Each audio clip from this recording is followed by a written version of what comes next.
Welcome, everybody.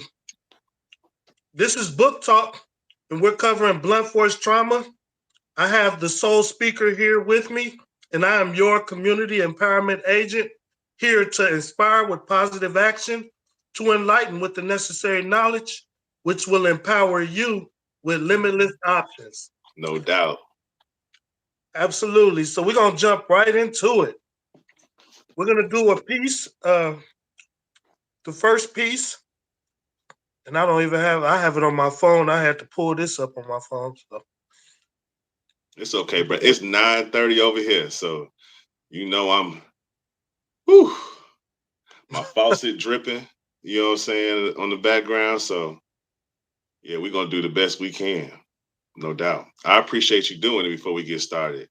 I appreciate you, the community power agent, always showing up for me, always coming with great content as well to share. And so that's critical, I think, to Absolutely. It's spreading my this pleasure. empowerment. Yes, No doubt. sir. All right, I'm pulling That's it my up bedtime. That's your bedtime. I'm just joking. All right, But man, I don't go to sleep much later than this. 10 o'clock, 10:30. I be hitting it. you're looking wide awake, so that's good. You don't look I'm like you excited to got be with you, brother, and share this. No doubt. Always. All right, so I have it up. I'm just getting to it now. You have mental wealth ink on your shirt. Yes, sir. You know that. That's what. Okay, I'm here now. The securities, and that's my apologies for not having this up. No. Finish your thought. I was waiting on you to finish your thought about the mental wealth ink. Well, that's my company, so yes, I have an INC, and the mission of the INC is to empower marginalized communities through financial education, to help them set that financial foundation so that they can become self-sufficient communities. Because one thing we've learned is that, over the years, the marginalized communities are not going to get help, not from the government, not from anybody but us. We have to uplift our own communities. And I think the foundation, in my opinion, the foundation that we can get a solid footing on that is through financial education. No doubt. So that's what my crusade is. No doubt. And I support that, no doubt. We're going to get into financial literacy. We're also going to have just more content that revolves around financial literacy. Absolutely. All it's right, a cornerstone. Yes, sir. The first piece we're going to cover, the first writing we're going to cover is titled Melanin. You can't be owned. That melanin will take you home. Build confidence. Mentally strong. Ancient artifact. You call it a comb. Your greatness can't be cloned. Your greatness entwined in your skin. Dreams of pyramids and where it all begins. You can't be owned. That melanin will take you home. Your greatness can't be duplicated. Who cares who hates it? Black folk are chosen. The Bible said marked. I interpreted melanin. Greatness from the start. Spark in the beginning. God's people were there. Adam and Eve sinned. Now burdens we share. You can't be owned. That melanin will take you home. Build confidence. Mentally strong. Ancient artifact you call comb. Your greatness can't be cloned. That's the first. All right, and the second.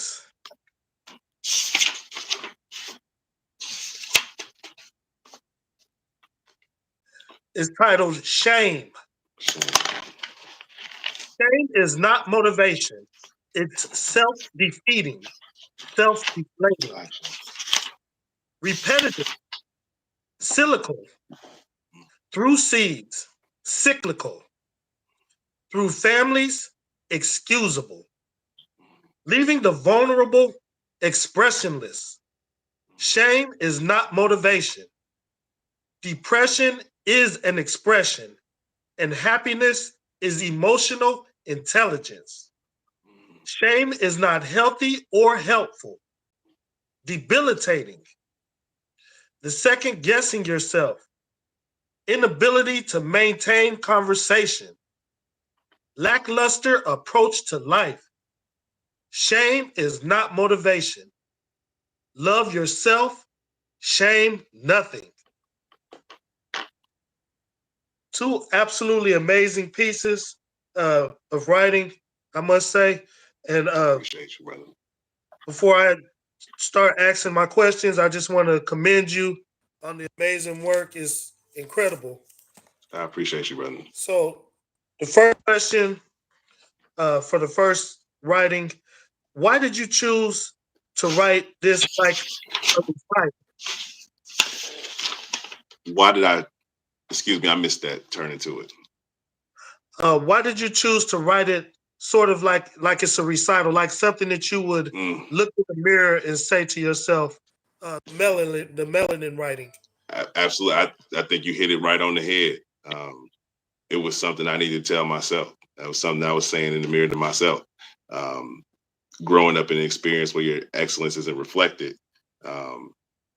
you have to remind yourself. And sometimes you would get that reminder by looking in your history book and seeing, your comb, your pick as an ancient artifact, right? And being able to connect with the experience that goes beyond the enslaved one that you're currently experiencing. So with the 13th Amendment, right? So it's connecting back to your greatness, to your heritage, to the reflection of the greatness in your people, in your ancestry. Absolutely. Yeah. And that's interesting how you can reflect it back to your ancestry. And you also included in this piece about the pyramids. Mm-hmm. So that inspired you to include that in there too with the pyramids. That's why you pretty much put that in there. Absolutely. It was just, again, the pyramids, the kente cloth, right? When you see the fat, when you see the reflection of how your people continue to vibrate, continue to reflect themselves, whether it be in hip hop, whether it be in the way we walk, you can see the correlation. You see the yourself reflected, and so those things you try to hang on to, you try to remember when you don't are not connecting with those around you, or having a different experience than those around you, right? I think a Black American experience and a white American experience are two different experiences. Whether you're in the same, country or the same household. And I think people forget that, even if you're in the same household, that when you walk outside that door, that's a different experience. So You're absolutely right. And I've heard that, like, just in general for conversation with people who are black and who are white, you may ask a question about, for example, where you're from, Chicago. I have a good friend of mine, a nurse at my hospital, and I asked her about her son. He lives in Chicago. Oh, Chicago is lovely. I love going there to visit him. You know, yeah, just a totally different. Yeah, it's and maybe North Chicago is different than South. You know what I mean? Like, to break it That's down where he's further, at. because North That's where he's Chicago at. is a different place. Yeah, You know what I yeah, mean? It's a different absolutely. place. So, how important is it for you to cast light on melanin? Because that's the centerpiece of why you wrote this. Understandably. So, why is it important for you to cast light on the melanin, the factor? Again, just reflecting on the experience of myself, those around me, in my community that were experiencing mass incarceration. The school to prison pipeline in the city I grew up in was strong. And so, and that whole captured many. And so, reflecting on that experience, that negative experience, and connecting to something that was empowering, much more also prominent in your history, or prominent about who you are, versus the experience you're having. You and your parents and their parents had this experience. But when you look through your history further back, you can see that there was another experience that went far longer and contributed far more to how we live life today. I get you. So you want to separate the negative stigma and cast light on the positive side of it. Well, I want to cast light on the truth, right?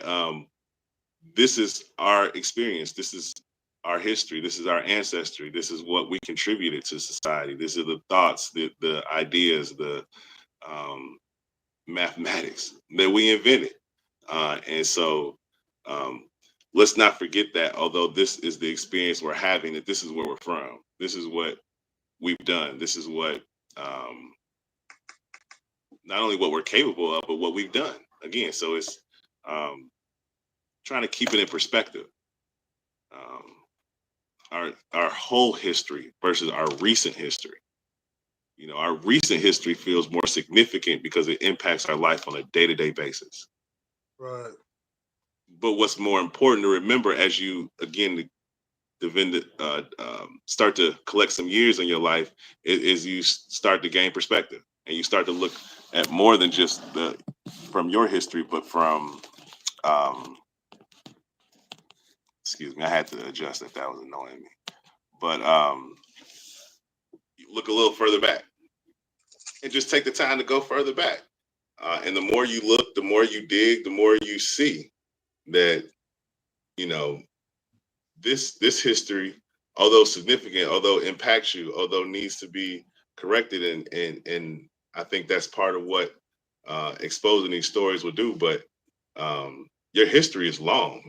Your history, so we still figuring out how long it is and what we. So trying to gain some perspective. Yes. So how do we, because that's important, looking back, reaching back to further back in history, to see the impactful things that we've done as a people, Hmm. it would make sense and it would be a lot more impactful to reach back and refer to that, and use it in today's terms as far as influencing the young generation now.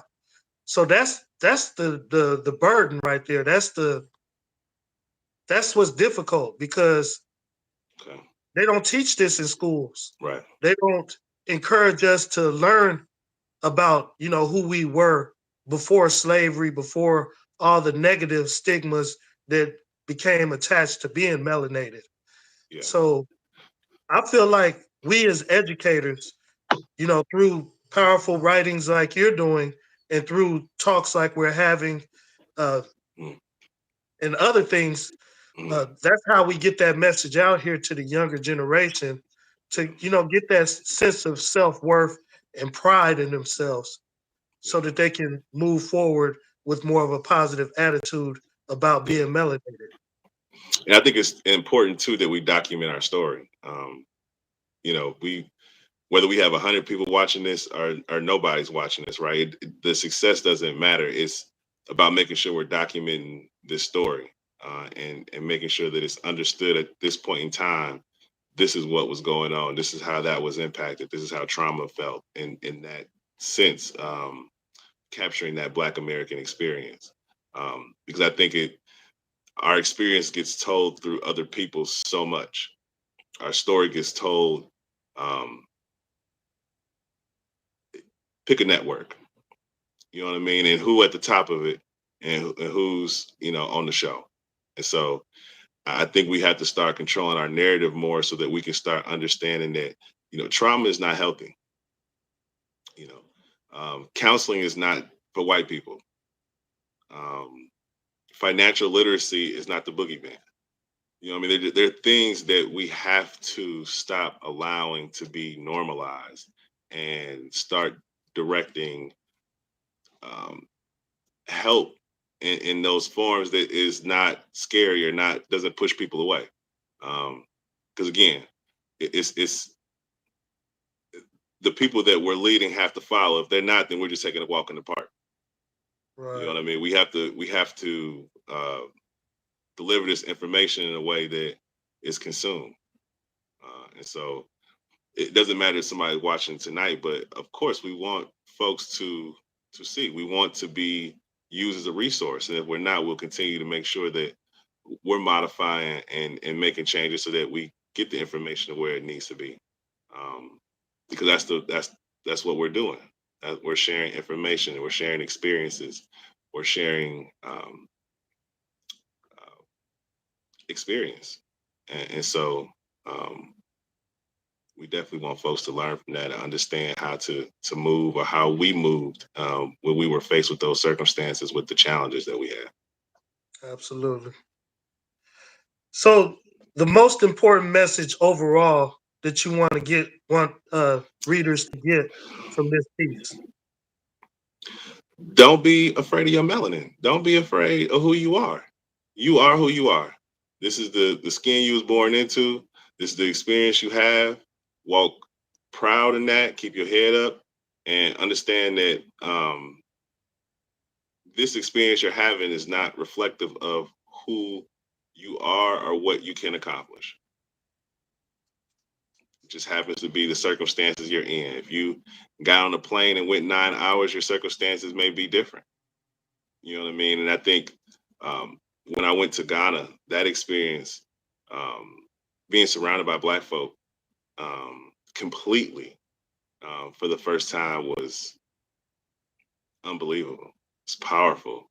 Like I said, we vibrate so different. We move so different.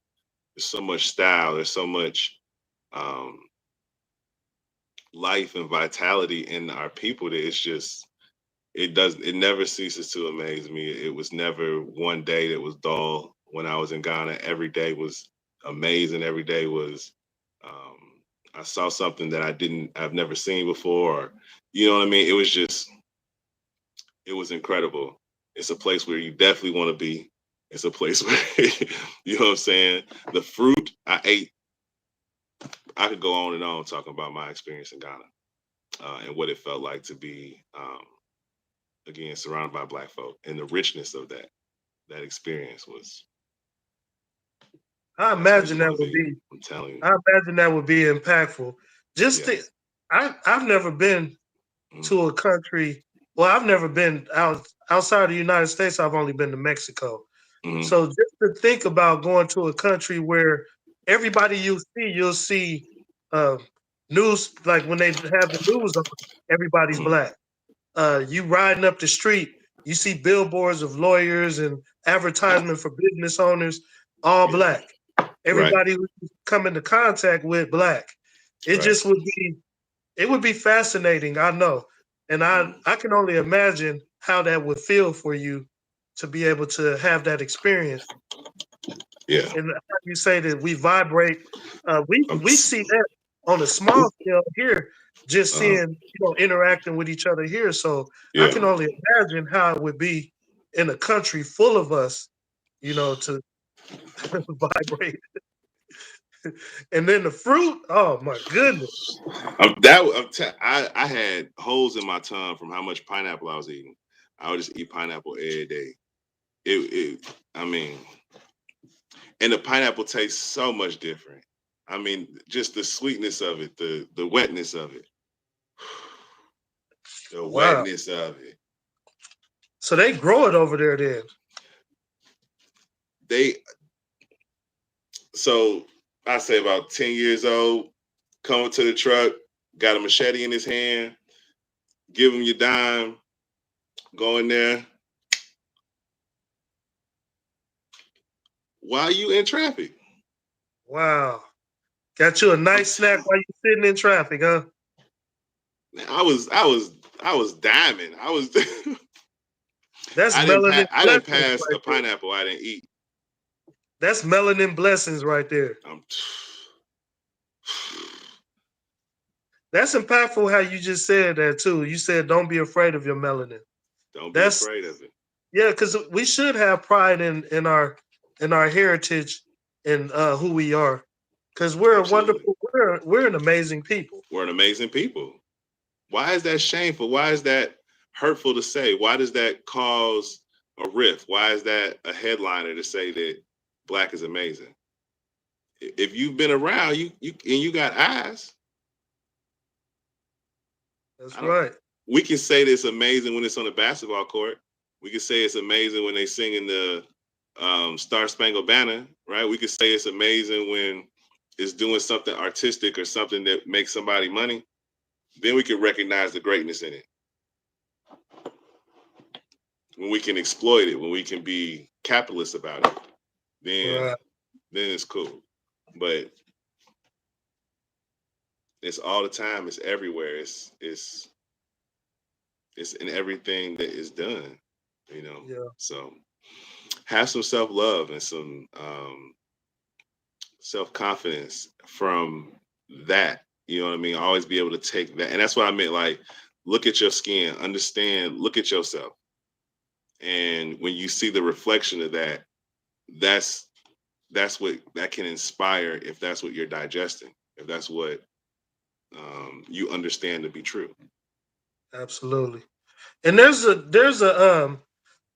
there's postings that I see like on Instagram, Facebook, social media in general, where they show like a depiction of a father speaking to his daughter, telling her how beautiful she is, how Mm-hmm. beautiful her hair is.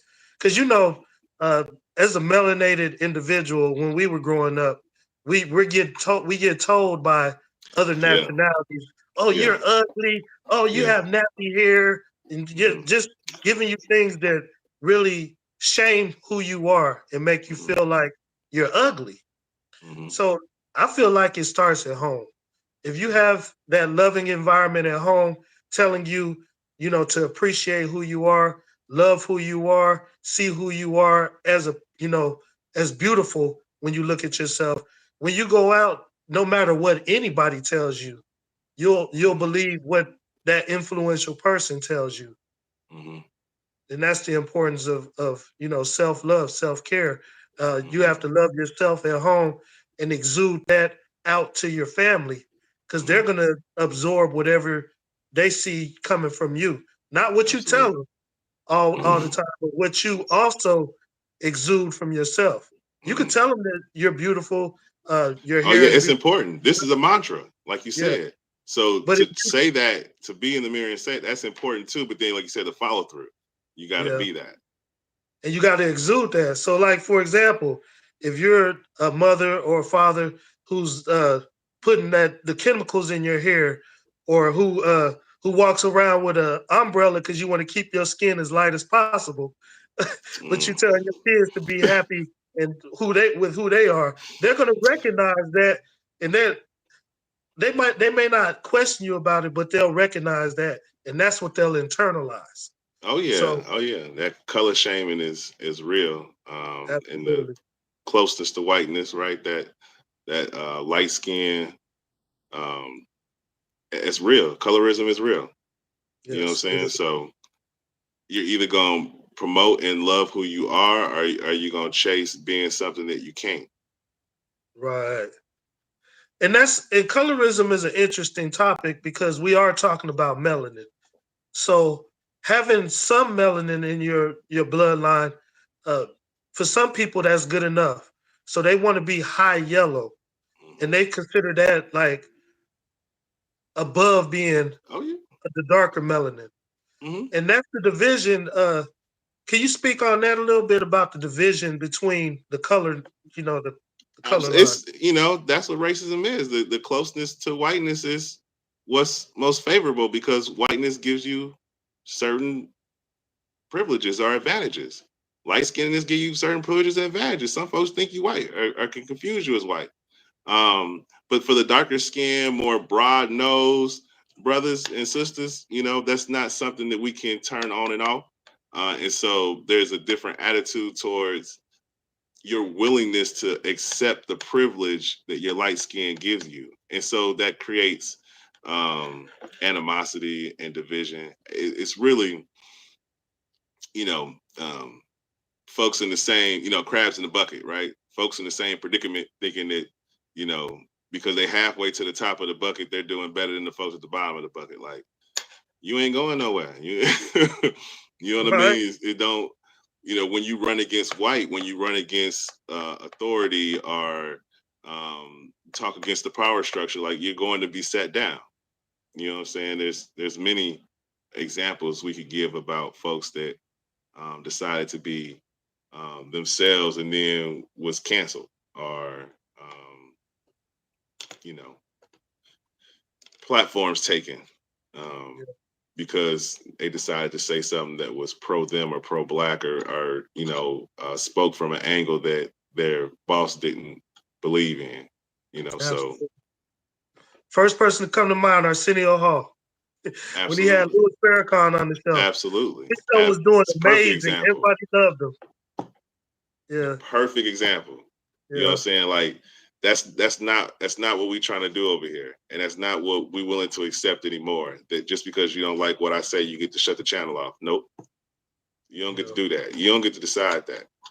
Um, and the internet, I think, is a great tool for that. Finding different ways through the internet to make sure that we're getting content to the people. And even if one avenue do shut down, like, we'd have been and built 10 more before we even think about going back over to that one. So, you know, and none of this is negativity, right? We're not talking about hurting people. We're not talking about anything wrong or negative, right? We just talking about our experience. We talking about self-love and blackness. And we shouldn't be afraid to talk about these words or shy away from these words because of who supports us or who won't support us. That We're is all what we spreading are, the truth, like you said, spreading the truth. right? And Yeah, so we're gonna rock with it. The truth is what the absolutely. truth is. So Yeah. let's keep it 100. Let's talk to the people. Let's tell them about their history. Let's tell them about this experience as a Black American, that you might have experienced some trauma, and if so, the most important thing is to heal. Um, we're here to promote healing. We're here to promote health, financially, mentally, emotionally. These experiences are never to be trauma porn, as they say. We're not trying to scare anybody. We're not trying to elicit feelings that are dangerous. If you do feel any negative feelings when you listen to this podcast, please make sure you get that taken care of. You have that conversation, you get counseling, you take care of the things that you need to take care of to be well yourself. That's what we promote, is health. And so um, I feel like a commercial break. Do you want to get to the Absolutely. second? That perfectly leads into a healing garden, the butterfly sanctuary. There we go. Blunt force trauma with the copies of the book that are sold Mhm. online uh, via Amazon. We shared the link on every segment that we share. Every purchase, the money goes towards building a butterfly sanctuary, which is Absolutely. going to be a healing garden. It's going to be the start of something that's going to definitely be duplicated and going to be an impactful place where people can go meditate, have fellowship, and just have that healing environment that we all need to escape to some from here from time to time. International place of healing. Absolutely. So the second piece, titled "Shame." Shame. So you want me to wait until you get to it? If you give me 1 second, but you keep talking, I'm gonna get to it before you get to it. All right, all right. So Shane, my first question to you is, how does shame impact No, you? no, I'm not gonna get to it before you get to it. Where's Shane? It's a little bit down there. Why am I not seeing it? So while you're looking, I want to talk about it, how it affected me. Uh, Did we read it? yes, we read it. I read it in the beginning. Oh, we sure did. We sure did. I don't So think I don't think I printed Shane. Okay. so for me as an ex-felon, Mm, now that we're having these impactful discussions, it allows me to recognize the other perspectives. mhm, So being a three-time felon, going to prison three times, it makes me think outside of myself and realize what my mother had to go through, mhm, having to share with the family, with her friends, that mhm, her son is in prison. Uh, mhm, her son is in prison again. Her son is in prison again. Uh, the shame that I'm sure that she felt, the shame that I felt for having to put her through that numerous amount of times. mhm, I can only imagine how that makes her feel, how that made mhm. her feel, Right. and why she has so much joy now with who Mhm, I am. And I imagine it's because of where I've made it from, mhm, because of because I came out of that shame and I mhm, was able to rebound and become a better person because of it. And mhm, I know that there were probably times that she probably thought, well, I can't say that because mothers have the utmost beliefs in their children. mhm, So mhm. I can't say that, but I can say for myself that there was times that I didn't really think that I was going to come out of that. Okay. And that's why I understand in this piece it says that you can't really shame is not motivation, it says. Mhm, Depression is an expression. It's an expression of pain, suffering, and you have to make it out of that. You mhm, can't get a positive out of that. mhm. So just could you just speak on that a little bit, the pain of it and how you were able to use that to your, to impact you in a positive way. How does shame impact you? So when I tried to use shame as a motivator, it didn't work. I was speaking negative to myself. I wasn't helping myself in any way. So I was using shame inappropriately to I should have said that earlier. I was trying to take note. I noted myself to say that to you, but forgot to say it. My fault. Um, so yes, shame I was using it inappropriately. I received two F's and a D my first semester in college. I was hearing a lot of negative talk about me. There was folks that would say that to get a GPA high enough to be eligible for a sports team was impossible. And so I was just hearing a lot of the talk about how I couldn't do and it's impossible to do, and start to internalize that a little bit. And then I tried to use it as motivation, but the whole thing was just a cloud of negativity. And so I had to come up out of that and realize I need some different habits. I need to be around the folks that are getting the A's in the class. I need to join the study groups of the folks that are excelling in class. And so recognizing that you can't use shame for motivation is what inspired that line. But I did have a question I wanted to ask you because Okay. earlier we talked about losing hope, and you said during your three incarcerations that you never lost hope.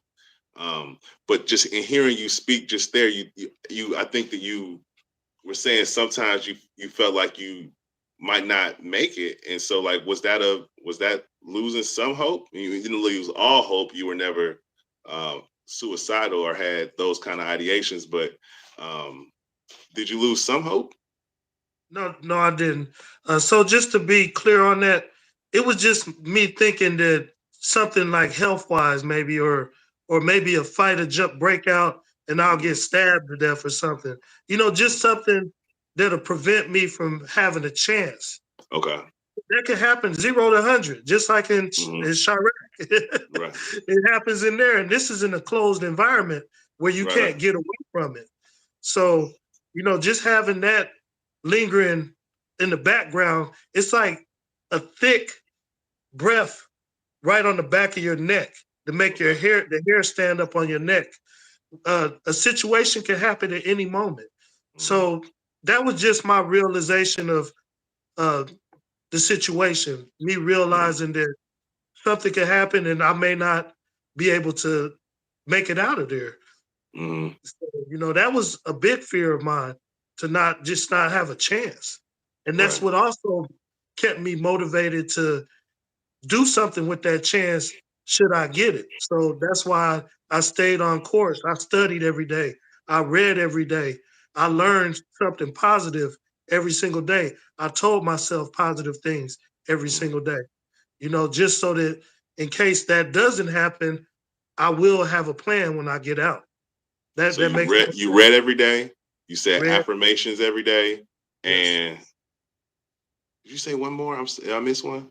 You read I every day. read, You said I read, positive I affirmations studied. every day. Yeah. I read, I studied, And studied. That's the you read yes, every studied. day. You read every day. You studied every day, and you said positive affirmations to yourself every day. Yeah, every day. Every day. Yeah. No doubt. So that kept my feet grounded. Right. Yeah. No doubt. So another phrase that stuck out to me in shame is where you say through families excusable. Mm-hmm. I was thinking about how sometimes my family will excuse behavior. So when I called home and I told my mom I had two F's and a D in my first semester in college, she said, "That's okay. You're the first one to go to college. Just come on home. You know what I mean? You did good enough to get in." And it was like, no, that's not what I needed to hear. All the times you to cuss me out, that is not what I needed to hear. But I knew it was just from a place of love. She didn't want me to be away from for college in the first place, and so just learning that you can't accept that. Like, if it's below your standard, if it's something that you shouldn't be doing, don't let nobody excuse you doing it. Whether that's somebody that love you in your family or somebody that don't believe that you can do it. Set your course. You know, keep your head up high and figure it out. Keep going. Keep pushing. You know, tell yourself. I think we talk about affirmations all the time. Tell yourself that you can do it. Speak it into Absolutely. yourself. Make those adjustments in your schedule to allow it to be possible, right? So to speak it and then allow it, and then put yourself in the circle of people that you want to be like. Regardless of what you're trying to do in life, put yourself around the folks that are doing it already. Start at the And bottom. You know what I absolutely. mean? You walk into a kitchen, you the newest worker, you're gonna wash dishes. You know Right. what I mean? That's the easiest task to teach. Is something you're gonna get some repetitive practice at doing, and you're gonna build a skill set. And then once you learn how to wash the dishes well, then we can move over and do something else. But like, start at the bottom. Don't be afraid to start at the bottom. Uh, That's an you'll get important there. lesson that you said just now too. Building a skill set. So for some people, that's a tall task. Mhm, Like some people aren't good planners. They're not good at mhm. structuring their day ahead of time. Right, So using that analogy that you just shared, mhm, you start small. So you may not structure your whole day. You might structure like the first part of it or something yeah, small to start with, and then you compound off of that. And absolutely. eventually you'll get to the point where you can schedule a week ahead or even a Right, month ahead. There's right, people who schedule like 6 months to a year ahead. So, absolutely. The but they have podcast we just got asked to join. That's 6 months in the future. Like, absolutely. oh, okay. Like that's so far advanced for me to see 6 months is like, I get that we want to schedule that out. I understand it that something might change or alter that. It's so far for me at this moment. 6 months to be a guest on a show, one night a week. Okay, all right. It's like, what's gonna happen between now and 6 months? Come on, you know.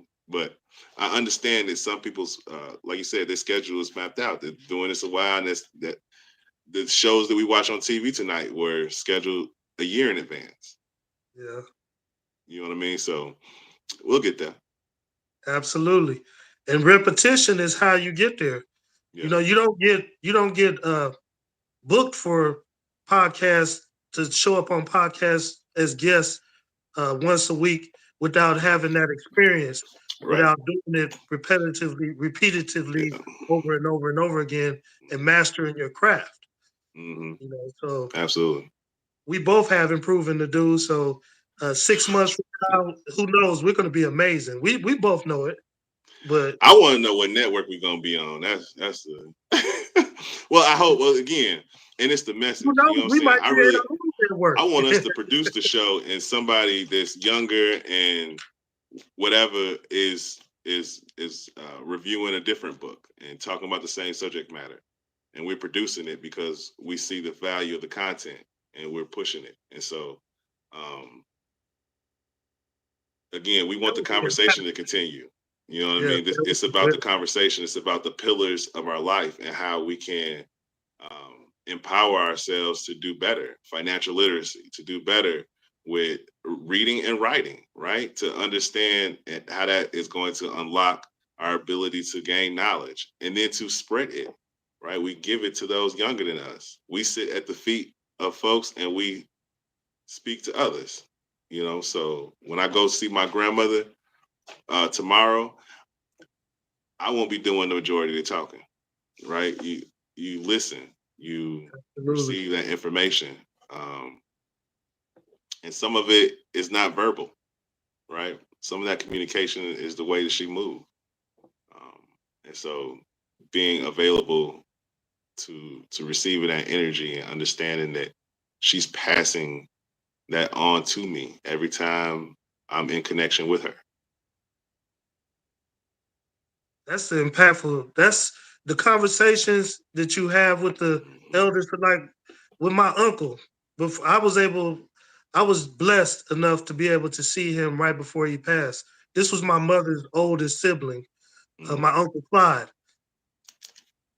Wait, was it my uncle Clyde or my aunt Betty? They were the two oldest, so Okay. it was between them two who was older. But Uncle Clyde was the oldest male. Mhm. So not having really a relationship with him growing up, but having the opportunity to see him at an older age and being able to have an impactful conversation with him, it Mhm. was it was life changing for me. Mhm. It was life changing because I got perspective. He Right. gave me not only knowledge about how it was growing up in Bessemer, Right. Birmingham, Alabama, in the Mhm. early 1900s Mhm. was, and he was really light skinned. Mhm. So to grow up like that and to be treated that way, and Mhm. then progressing into where we are now, in a lot of in a lot of ways, he wasn't able to let go of the anger. Mhm. So he internalized it, but Mhm. he shared it with us. He shared it with me and my two cousins. So the reason why it was so impactful for me was, like you said, it's knowledge. It's Right. something that you can use what's good in it and discard whatever you can't use. Right. So what I got out of it was the fact that he went through it and he lived through it, Right. Right. and it didn't Right. Right. destroy him entirely. It made Yeah. him bitter, but it Mhm. didn't destroy him entirely. So Mhm. what I got out of it is that he lived through that for a reason, Mhm. and he shared that pain with us for a reason. Right. So we can either internalize it and allow it to become cancerous for Mhm. us, just like it was for him, or we can use that as an opportunity to grow and Right. become a better people because of that. Right. I Right. chose to do that, to become a better person and to share that pain, in this setting right now. And Mhm. hopefully a lot of people will see this and be inspired in the right way because of it. Absolutely. Absolutely. I appreciate you sharing with me, sharing with Mm. us. Right. Yeah. I will sit at my grandmother's feet all day tomorrow. I take great pleasure in being with my elders. So, yeah, no doubt. Absolutely. And it's good that you have those good. You still have the opportunity to sit with your grandmother and Yeah, learn this from her. this tattoo is for her. You know what I'm Yeah. saying? So she What about does this it say? height too. So It says she OG. look at it and she'll kiss it. She was like, oh, that's my tattoo. What did it say? OG. OG. Yep. Okay. All right. Yep. Yeah. So my grandmother, I didn't really learn a whole lot from her, so I can't really speak on that as a something positive to speak on. But the main memories I have of her was just her yelling. No She had doubt. 13 children, and then she had 13. yeah, then she had her children having children while she was still having children, Uh-huh. living in the same household. It was a 2 bedroom house with one bathroom, and all these people living in there. So yeah, a lot of yelling. So You imagine trying to organize all those people under one roof in 2 beds, one bathroom. Woo! one bathroom. One bathroom. In my grandmother's house, there was one bathroom, and we had 8 of us. Yeah, that was, and it Always really somebody just in it was the by bathroom. like rank. You know what I mean? The oldest, the biggest would go first, and it's just you Yeah, fell in line. You got in there when you could. You know what I'm yeah, saying? Because once that door was closed, it was locked. that's right. Always somebody in the bathroom too. Always, always. I went outside most of the time. Me too. I You ain't just have go a in the choice. alley. Just go right in the alley. You ain't I'm have a not waiting in choice. that bathroom line. Well, lucky for me, my grandmother's home was in Bessemer, so that's the country. Birmingham is the city. Hmm. Bessemer's the country. So you go out back all day. It's No cool. doubt. As long as you don't gotta do number two, it's somebody will see you doing number two. Chicago is the middle of the city. The south side of Chicago is the middle of the city. We still going in the alley. The Yeah. alley was the alley. You don't know what's going on in the alley. Anything could be going on in the alley. So Yeah. So so through seeds, the line where it says where you wrote through seeds mhm. cyclical. Could you elaborate on that a little bit? Absolutely. I think you just referred to it a little bit as far as um, how we influence one another, right? And we do that through our children, through those that we raise, those that we mentor, those that we're mentored by, and that's why I said that it's good that we consume information about us that's positive because that helps us see that in ourselves when we look in the mirror, when we are down on ourselves, when we need to pick ourselves up, right? Draw strength from the melanin, draw strength from your experience. Don't use shame ever. Shame is never going to be helpful for you. When you're intentionally shaming yourself, I should say. I'm not saying that it's all voluntary that folks don't get depressed or there's mental health issues, but I'm saying as a practice, if you recognize that you're not being positive to yourself in your language or your behavior, that's a red flag to you to indicate to you that's change that needs to happen. It's not Absolutely. helpful to you. It's doing nothing for you to shame yourself or to speak negatively about yourself.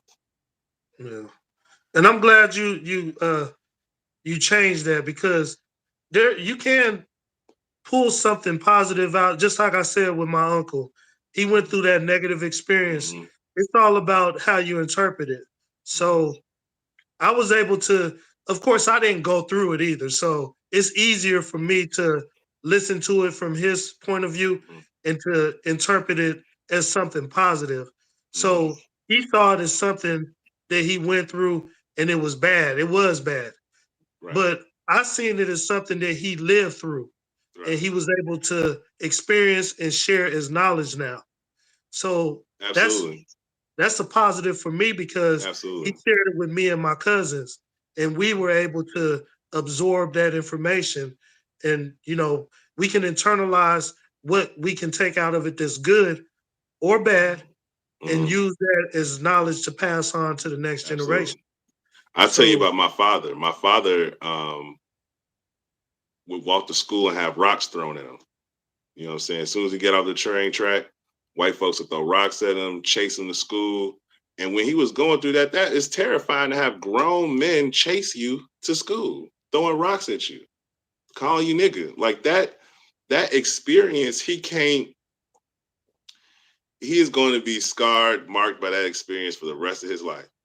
He hasn't been chased in 30 years, probably 40 years at this part. But my father is 54. It's been 30 years. He has not had that experience, but he is shaped by the daily interaction of terrorism. To be a middle school child and have to wonder if you're going to make it to school because you're being chased by adult men is nothing short of terrorism. And absolutely, so that experience has permanently shaped who that man is. And you have to understand that when you speak to him, he's never lost that experience. You know what I mean? It's just that affects, you don't unlive that. You don't unexperience that. And he has happiness. He has joy. I'm not saying he's walking around an angry person, but if you address him or approach him in a manner that is similar to the experience he had when he was a child, he is not going to respond in a way that is soft or kind. He is going to be triggered, and he's going to respond in his full ability to protect himself because he knows what that could lead to. Um, you know, and so I completely understood how you said that the took the negative experience of racism, of hate, of terrorism, and used that to understand that was something they went through, and this is how we're going to experience life. This is how we're going to not miss opportunities because we're going to take advantage of the opportunities we had that they didn't have. We're absolutely, gonna do more to empower those that didn't hear this story, that didn't get the mentorship that we were able or fortunate enough to have mentors in our inner circle, our ancestors in our inner circle that could tell us about these times where our unity was how we survived these experiences. You know, my dad grew up in Indiana. You know, and I understand that people feel like Indiana is the South, but it's really not the South. You know, but that was the right, experience of Black folks everywhere. You know what I mean? That kind of um, racial tension that would lead to terrorism, right? It's not racial tension for my dad to be chased to school every day from middle school through high school. He a senior in high school, and there's still the throwing rocks, chasing sundown towns. We still have sundown towns. There's still places in the country that as a absolutely. Black person, you cannot be in that city, that town, past sundown because Yep, it's known. It's a community standard that Black people aren't welcome here. that's right. And the short, you shared that 2023. yeah, 2023 is still prevalent, and it's unfortunate that it's like that. But you shared a couple things, and it's so ironic because my uncle also shared stories with me about being rocks being thrown at him, and he Mm-hmm. said Yep. he shared a story about uh, a white man threw a like a large size rock and hit him in his leg and like knocked a chunk of meat out of his leg. Mm-hmm. So he was my uncle was about 6'5", Mm-hmm. so he was a tall man, and he always walked with sort of a limp Mm-hmm. because of that. So Mm-hmm. I didn't know that until he told that story. So Mm-hmm. that was interesting. And then you also mentioned triggers, things that Mm-hmm. somebody might say that'll trigger your dad. Right. Uh, Going through trauma causes that, because Absolutely. if you're faced with a situation that brings you back to that moment without even knowing it, it's like Absolutely. subconscious, your subconscious mind kicks in and you just Hmm. react. No doubt. So I can only imagine how your father can cope with that, because Hmm. even though racism and discrimination is more hidden now, you can still see it. You can still Absolutely. feel it, even if you're Absolutely. living a happy life. And like you might go to the store one day and Right. somebody gives you that extra attention, and it's because of who Well, you are. and I don't want to cut you off, but I think there's Yeah, some folks that think that they grow out of blackness, right? The OJ Simpson famously said, "I'm not black, I'm OJ." No. that's right. What did Jay-Z say? Okay. Okay. Like you don't grow out of this melanin. You don't grow out of the experience of being black. That's not Right. something that you can rub off. That's not something that you can marry out of. That's not something that you can buy your way out of. You can't buy your way out of depression. You can't buy your way out of not being happy. You can't buy your way out of anything. Money is an accelerant. It's not a solution. And so Absolutely. it's one of those things. It's a tool, right? You have to use it properly. Everything in moderation. Everything is has a purpose, has a place. Balance is key, and so um, yeah, I'm still thinking about a chunk of my leg being missing, like the experiences of our ancestors to be able to have any joy, to heal at all, to cope as you mentioned at all is amazing. I think it speaks to the greatness of our people that we're not um, so resentful of our experience, and and our focus can be more healing and what we're going to do next, because ultimately it was a genocide. It is a genocide. Again, I don't want to say this experience is ended. Our experience continues on. Every It's time just we're in able to do a different form. podcast, every time I see you, I'm appreciative that I'm seeing you. I know how long you drive in your day. I know how Yeah. much jurisdictions you intersect. And each one of those intersections could be, detrimental to our health. And so I'm always grateful to see you and know that you're well, because that's what it's like to be in this experience. It's I don't think that our enslavement is ended. I think our enslavement has extended because of laws like the 13th Amendment that again profit from our bodies being in prison. Absolutely. And we call that jail, or but our prison, our incarcerated, but whatever it is, when we are using our bodies to pay a system to fill a role in a system that doesn't value us, that does not vote well for us, right? That's not helpful or impactful to us. That helps us continue to empower ourselves, right? So We're definitely the majority in prison and the minority on the street. So mhm, that's that's a phrase in itself. So absolutely.